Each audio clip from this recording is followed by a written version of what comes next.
Praise the lord. అందరికీ దేవుడి నామమున కృతజ్ఞతాస్తుతి స్తోత్రములు దేవుడికి తెలియజేస్తున్నాను. అందరికీ ప్రత్యేకమైన శుభములు ఈ యొక్క శుక్రవార దినమున తెలియజేస్తూ ఉన్నాం. ఎందుకంటే దేవుడు తన కృపను బట్టి, సజీవత్వాన్ని బట్టి మనతో ఈ విధంగా దేవుడు మనం కలుసుకొనడానికి దేవుడు తన కృపను అనుగ్రహించినాడని నమ్ముతూ, విశ్వసిస్తూ ఇంకను అనేకులకు ఈ యొక్క సువార్త, రక్షణ సువార్త అనేకులకు తెలియబడాలని దేవుడి యొక్క చిత్తం అయి ఉన్నదని జ్ఞాపకం చేసుకుంటూ ఉన్నాం. ఈ దినమున దేవుడు మనతో మాట్లాడుతున్న మాట కీర్తనల గ్రంథము 32వ అధ్యాయము 11వ వచనం. నీతిమంతులారా యెహోవాను బట్టి సంతోషించుడి, ఉల్లసించుడి, యథార్థ హృదయులారా మీరందరూ ఆనందగానము చేయుడి. మరి ఒకసారి చదువుతున్నాను. కీర్తనల గ్రంథము 32వ అధ్యాయము 32వ కీర్తన 11వ వచనం. నీతిమంతులారా యెహోవాను బట్టి సంతోషించుడి, ఉల్లసించుడి, యథార్థ హృదయులారా మీరందరూ ఆనందగానము చేయుడి. ఇక్కడ దేవుడు మనతో మాట్లాడుతున్న మాటను జ్ఞాపకం చేసుకొనక మునుపు చిన్న ప్రార్థన చేసుకుందాం. నిత్యుడా, న్యాయాధిపతివైన దేవా, నీకు వందనాలు చెల్లిస్తున్నా. అయ్యా తండ్రి, ఈ యొక్క ఉదయకాల సమయంన అయ్యా తండ్రి ప్రార్థించుచుండగా నీ యొక్క కృప, నీ యొక్క కనికరమును మా పైన ఉంచండి. ఉదయం మొదలుకొని అయ్యా తండ్రి మేము ఏ విధంగా నడుచుకోవాలో నేర్పించి నీ యొక్క ఆత్మీయ మేళ్ల చేత నింపమని యేసుక్రీస్తు నామమున ఈ చిన్ని ప్రార్థనతో అయ్యా తండ్రి ప్రారంభిస్తున్నాము తండ్రి, ఆమేన్. ఇక్కడ కీర్తనల గ్రంథము 32వ కీర్తనలో 11వ వచనంలో జ్ఞాపకం చేయబడుతుంది. నీతిమంతులారా యెహోవాను బట్టి సంతోషించుడి, ఉల్లసించుడి, యథార్థ హృదయులారా మీరందరూ ఆనందగానము చేయుడి అని దేవుని యొక్క భాగము సెలవిస్తుంది. కావున మనము దేవుడి యందు నిరీక్షణ కలిగి ఉన్నాం. ఎందుకు నిరీక్షణ కలిగి ఉన్నాము అనంటే, రేపటి దినమును గురించి అతిశయింపవద్దు, రేపు ఏది సంభవించునో మీకు తెలియదు అని మత్తయి సువార్తలో స్పష్టంగా వ్రాయబడి ఉన్నది. కానీ దినమెల్లా మనము దేవుడి కొరకు ఎదురు చూస్తూ, దేవుడి సన్నిధిలో దేవుడి కొరకు ఆలోచిస్తున్న వారిగా ఉన్న పరిశుద్ధులు మన మధ్యలో కూడా ఉన్నారు. వారిని బట్టి దేవుడు మనలను ఎంతగానో ఆనందింపజేస్తూ ఉన్నాడని జ్ఞాపకం చేస్తున్నాను. అందుకు ఈ వచనము జ్ఞాపకం చేయబడుతుంది. నీతిమంతులారా యెహోవాను బట్టి సంతోషించుడి, ఉల్లసించుడి. దేవుని వాక్యంలో సెలవిస్తూ ఉంది నీతిమంతులారా అని. దేవుడు మనం ఎంత తప్పుగా ఉన్నా కూడా దేవుడు మనలను నీతిమంతులుగానే చూస్తూ ఉన్నాడు.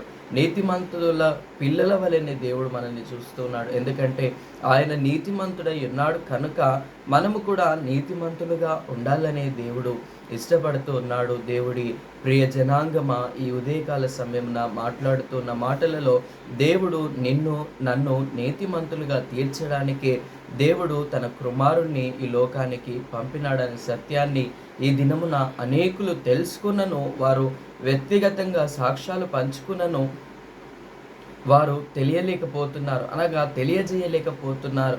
వారి యొక్క ఆత్మల ద్వారా వారు దేవుడిని స్తుతించలేకపోతున్నారని ఈ యొక్క ఉదయకాల సమయంలో జ్ఞాపకం చేస్తున్నాను. అందుకే ఇక్కడ జ్ఞాపకం చేయబడ్డ విధంగా నీతిమంతులారా యెహోవాను బట్టి సంతోషించుడి. యెహోవాను బట్టి ఎందుకు సంతోషించాలి అనంటే, ఆయన ద్వారానే రక్షణ యెహోవాది అని దేవుని వాక్యంలో జ్ఞాపకం చేయబడుతుంది. ఆయన సమీపమందు ఉన్న కాలముననే ఆయనను వెదకాలని దేవుని యొక్క వాక్యము సెలవిస్తుంది. యెహోవా సమీపముగా ఉండు కాలముననే ఆయనను వెదకుడి అని యెషయా గ్రంథకర్త సెలవిస్తూ ఉన్నాడు.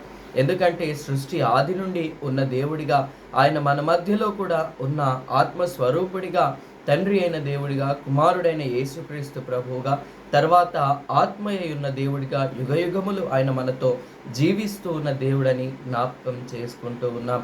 కావున దేవుడి ప్రియులారా, యథార్థవంతులుగా మనము జీవించాల అనే కృపను దేవుడు మనకు అనుగ్రహించాలని ప్రార్థిస్తూ ఉన్నాం. కావున నీతిమంతులుగా దేవుడు మనల్ని తీర్చడానికే దేవుడు ఈ భూమిపైకి తన కుమారుడిని పంపి తన యొక్క సొంత రక్తము దేవుడు చిందించిన దేవుడుగా మనం చూస్తూ ఉన్నామని ఇక్కడ జ్ఞాపకం చేసుకుంటూ ఉన్నాం.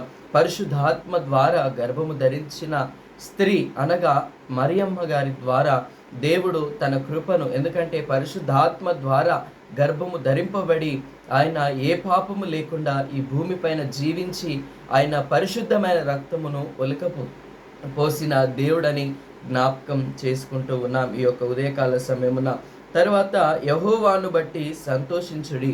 సంతోషముతో పాటు ఉల్లసించుడి అనే మాట కూడా ఇక్కడ వ్రాయబడి ఉన్నది. అనగా సంతోషము బహిర్గతంగా వస్తూ ఉంది, కానీ హృదయంలో నుండి ఉల్లసింపజేసే విధంగా దేవుడి వాక్యము మనల్ని తన వెలుగులోనికి నడిపిస్తూ ఉంది అని జ్ఞాపకం చేసుకోవచ్చు. తర్వాత యథార్థ హృదయులారా, యథార్థంగా ఒప్పుకొనే వారలారా అని దేవుని వాక్యంలో జ్ఞాపకం చేయబడుతూ ఉంది.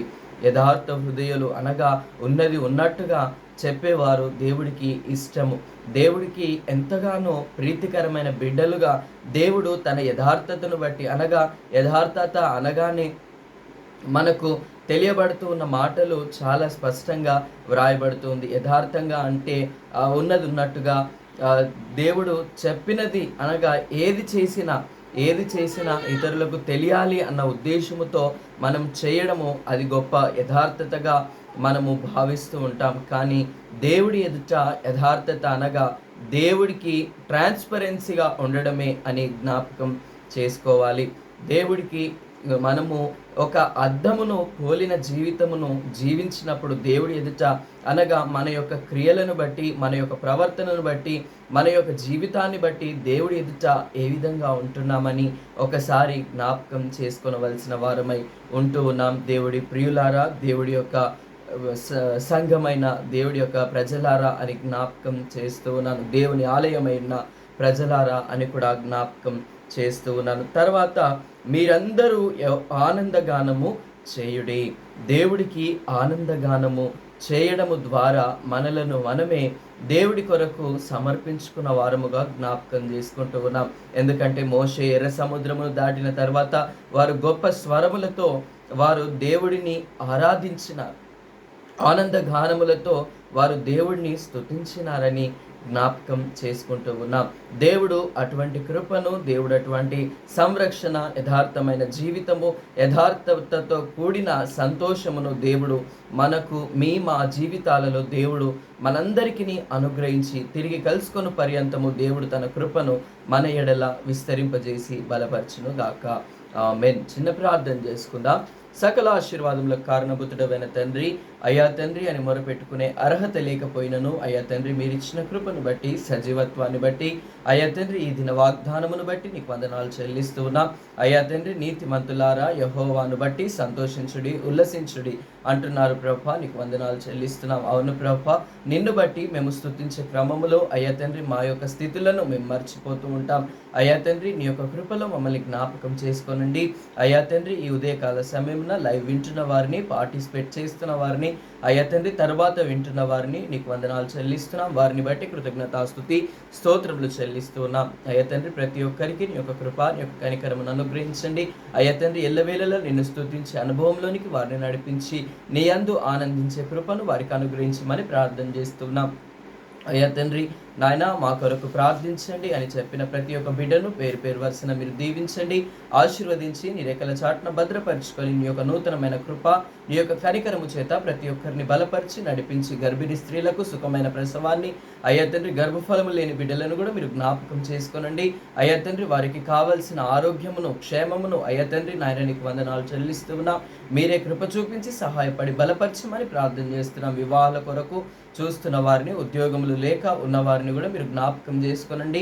చంటి బిడ్డలు, చిన్న బిడ్డలను ప్రతి ఒక్కరిని, వైరల్ ఫీవర్స్ చేత బాధపడుతున్న ప్రతి ఒక్క బిడ్డలను మీరు జ్ఞాపకం చేసుకొని మంచి ఆయురారోగ్యములను వారికి అనుగ్రహించగలరని యేసుక్రీస్తు పరిశుద్ధ నామమున ఈ చిన్ని ప్రార్థన అడిగి వేడుకుంటున్నాము తండ్రి.